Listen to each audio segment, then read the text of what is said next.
आप सभी का स्वागत है हमारे YouTube चैनल लॉर्ड कृष्णा भक्ति ऑफिशियल में। भक्तों, आज हम आपको बताने जा रहे हैं पाप मोक्षनी एकादशी की पवित्र कथा और इसकी महिमा। शास्त्रों में कहा गया है कि जो भी इस एकादशी का व्रत करता है और इसकी कथा सुनता है, उसके सभी पाप नष्ट हो जाते हैं और उसे भगवान विष्णु की कृपा प्राप्त होती है। तो आइए भक्तों, श्रद्धा के साथ सुनते हैं पाप मोक्षनी एकादशी की पावन कथा। यह कथा पौराणिक समय की बात है। एक बार महर्षि मेधवी ऋषि घोर तपस्या कर रहे थे। उनका आश्रम बहुत ही पवित्र और शांत वन में था। उनकी तपस्या से देवलोक तक कंपन होने लगा। तब स्वर्ग में रहने वाली अप्सरा को भेजा गया ताकि वह उनकी तपस्या भंग कर सके।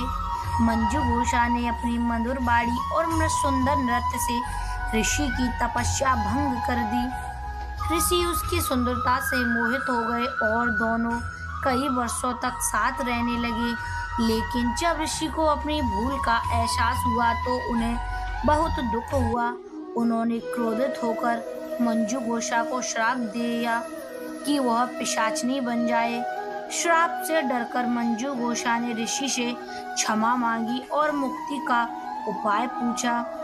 तब ऋषि ने कहा, चैत्र मास के कृष्ण पक्ष की पाप मोक्षनी एकादशी का व्रत करो, इससे तुम्हारे सारे पाप नष्ट हो जाएंगे।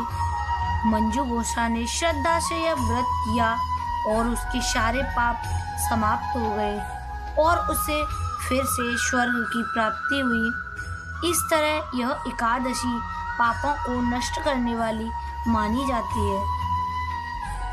भक्तों, शास्त्रों में कहा गया है कि इस दिन भगवान विष्णु की पूजा करने से सारे पाप नष्ट हो जाते हैं। व्रत रखने से मन, शरीर और आत्मा शुद्ध होती है। जो व्यक्ति सच्चे मन से यह व्रत करता है, उसे मोक्ष की प्राप्ति होती है। इस दिन भजन कीर्तन करना चाहिए, कथा सुनना चाहिए, गरीबों को दान देना चाहिए। पाप मोक्षनी एकादशी के दिन सुबह जल्दी उठकर स्नान करके भगवान विष्णु और कृष्णा की पूजा करनी चाहिए। हमें दीपक जलाना चाहिए, तुलसी पत्र अर्पित करने चाहिए, भगवान का भजन और नाम जप करना चाहिए। पूरे दिन फलाहार करके व्रत रखें और द्वादशी के दिन व्रत का पालन करें। भक्तों, यह थी पाप मोक्षनी एकादशी की पवित्र कथा।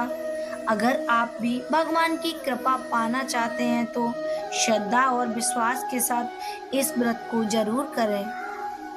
अगर आपको यह कथा अच्छी लगी हुई हो तो वीडियो को लाइक करें, शेयर करें और चैनल को सब्सक्राइब अवश्य करें।